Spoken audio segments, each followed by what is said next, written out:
Welcome, everyone. My name is Dr. Tom DePaoli. Glad you're here. This seminar is on leadership by storytelling.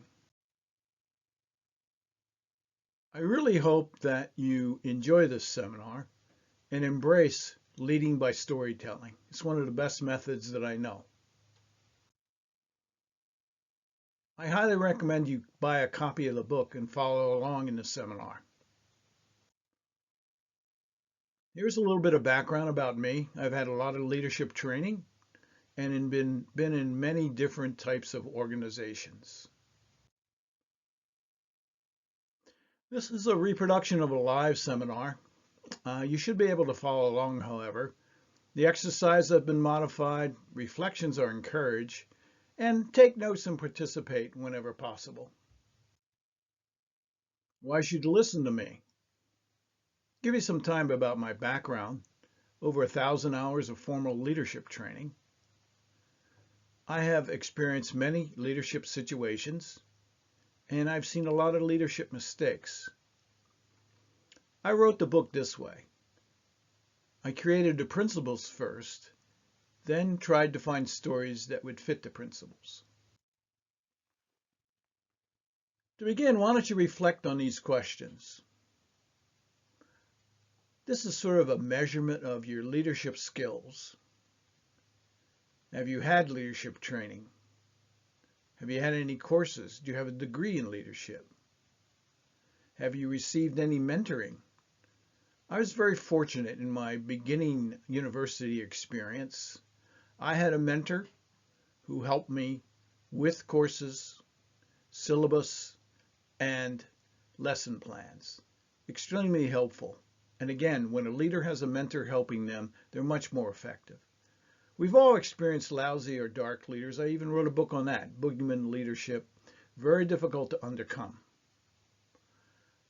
Do you agree with the statement that terrible leadership can destroy an organization? I certainly do. I spent many years in the military, and they actually believe in training everyone to be a leader. And they have a lot of on-hands and expensive training. They're dedicated to leadership because if someone gets wounded or disappears or killed, another person has to step up and take the leadership role. Think about your first leadership experience and how well or not so well it went. Here's what we hope to accomplish today. I'll give you a little time to read it. This is an introduction and the concept we'll talk about. We're going to talk about what the most important leadership traits are. Give you an opportunity to write a leadership story, or at least think about one and outline it. See how you can improve your leadership skills by using stories. Have fun, relax. My leadership journey was tough, but I had a lot of good people helping and mentoring me. It was more about them than me. Self-confidence. How the people achieve this? I really think that they achieve self-confidence by trying things and being successful or unsuccessful and learning from them. What is your story or stories? Again, you can use these stories to lead and be confident. I urge you all to look at this video by Colin Powell, and it really talks about how you can be a good leader and what you have to say. It's on YouTube. Think and reflect about how you gain trust with your followers. Everyone's different, and you have to use different things to gain trust.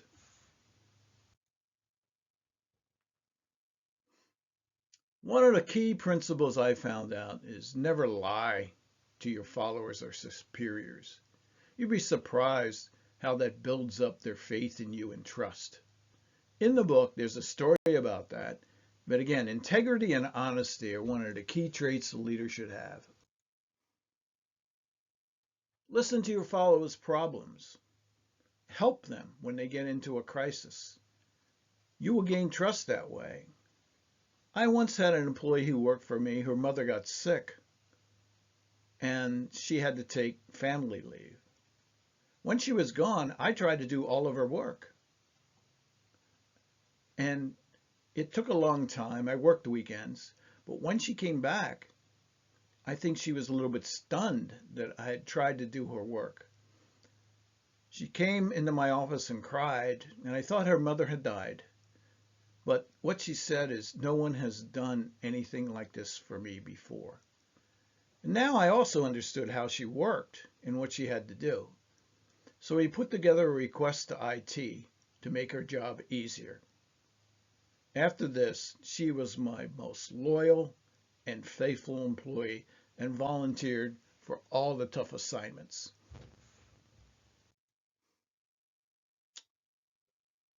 Please investigate on your own. Don't trust to hear from media and so-called experts. You have enough intelligence. You can figure out what to do and what the right thing is to do. Make sure you verify what people tell you about a situation. You have the intelligence to make your own choices and decisions. Do it. Don't let people who want to mislead you, and don't be silent to bad suggestions or things like that. You do not want to follow people who have not been logical and who make bad decisions. Always walk the process yourself. Find out what your followers do. Find out about their job. Learn it. The benefits will be empathy and emotional intelligence growth for you.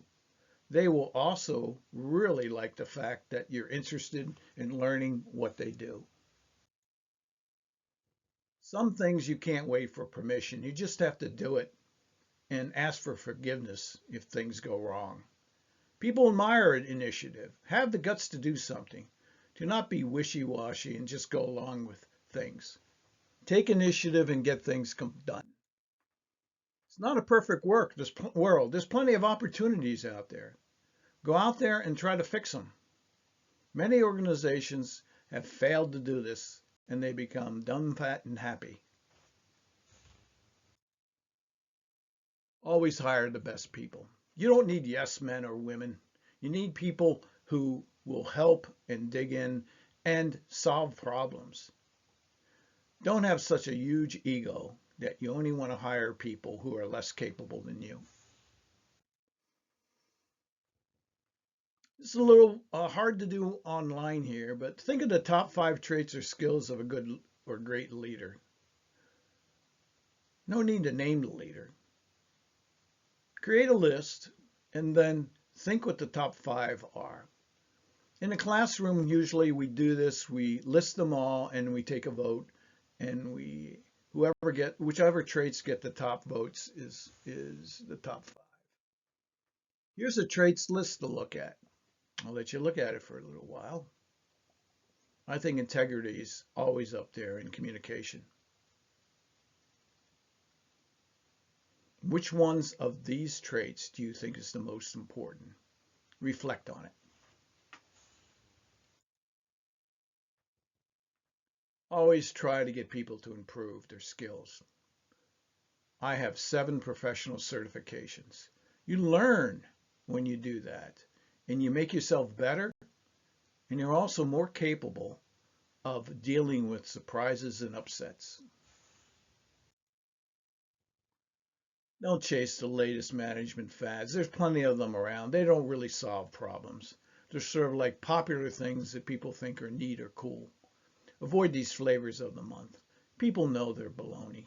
Make sure you assess the situation and use a situational approach. Act on your employee complaints. Many of them are small, but they're very important to them. So fix them and help them fix them. Again, this is sort of one of my principles that I put together in my book, Broken Windows Management in Business. Fix the complaints. Be positive always. No one wants to hang around negative people. Always be positive and confident with, and people like people who are positive and confident. Look for people with integrity and intelligence and who care and help others. Don't be bamboozled by slick interviews. Try to do character checks. Remember what George Washington said, deeds not words, means that you must not only promise to do something for someone, but do it by a fulfilling action. Offer solutions. Don't overcomplicate it. If your teammates cannot explain back to you what you are recommending, it is too darn complicated. Simplify it. Go with your gut if you don't have enough data. You'd be surprised how often it is right. Data paralysis never solved the problem. Always trust the people in the field closer to the work or the shop floor. Always ask staff people when's the last time they really did what I would call real work.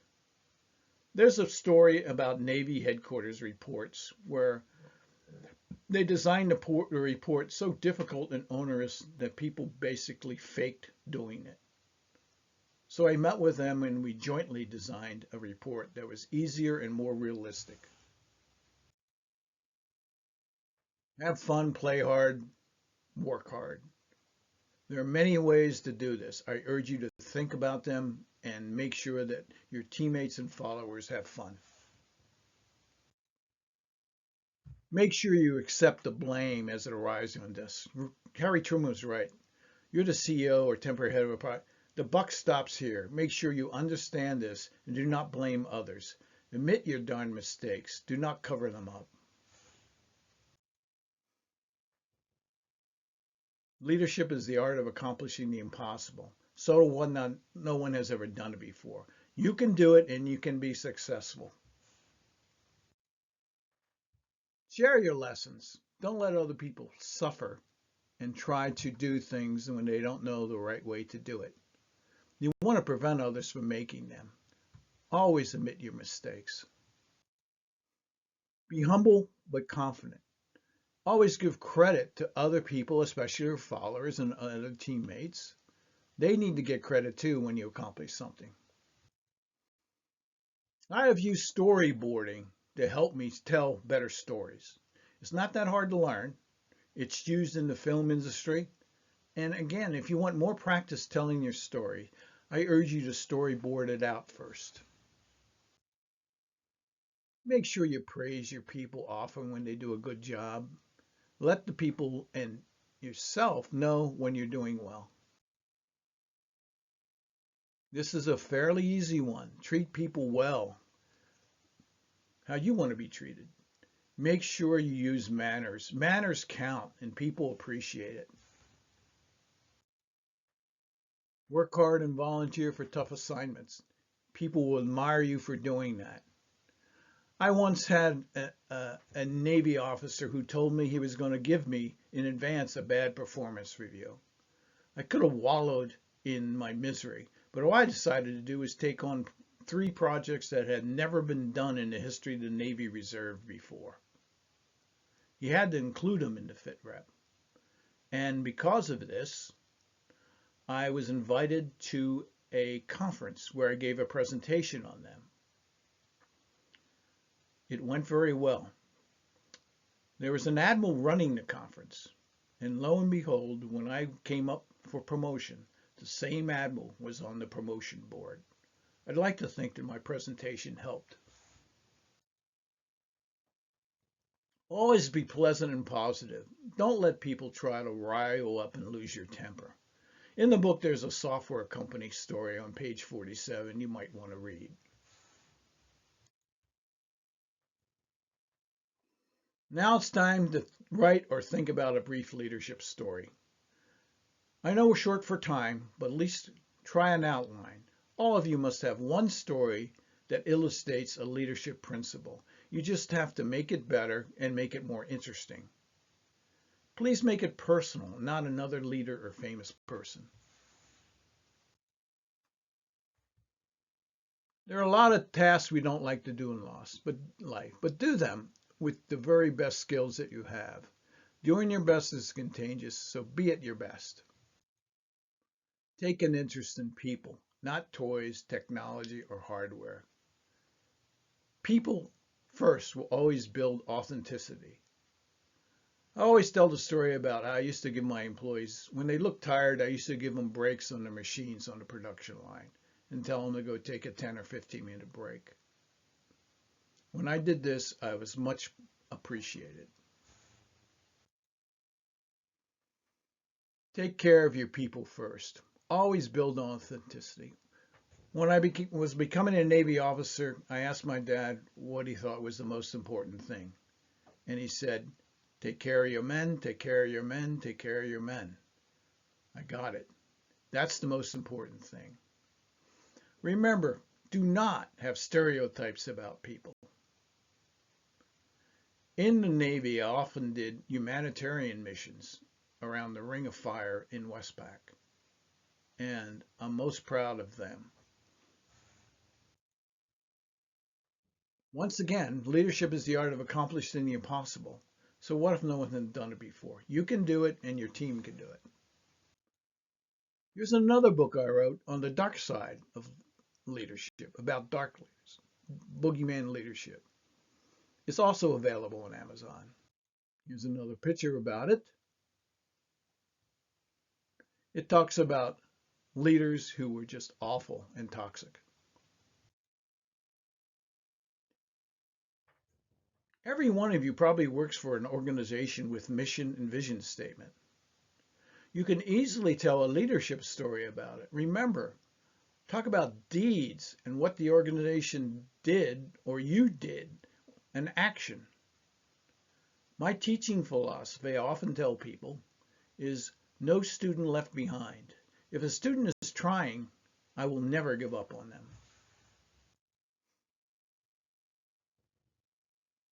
This is just a repeat of me and my, what I have going for me about leadership. Again, I urge you all to seek out leadership training. But leadership by storytelling, I think, is one of the best tools you can use. More about me, and again, you can look it up online. Lots of experience in different organizations and different leadership roles, which has helped me. Just a summary of what we accomplished in this seminar. I realize this is a little bit hard to do because it's not live. Learned about leadership by storytelling. I think you understand the concept. We tried to define the most important leadership traits. And I hope you're at least thinking about creating a leadership story. You can really improve your leadership skills by using stories. I hope you were relaxed and I hope you had fun. Thank you for your time. I greatly appreciated it. And I wish you all well in the future, especially as storytellers.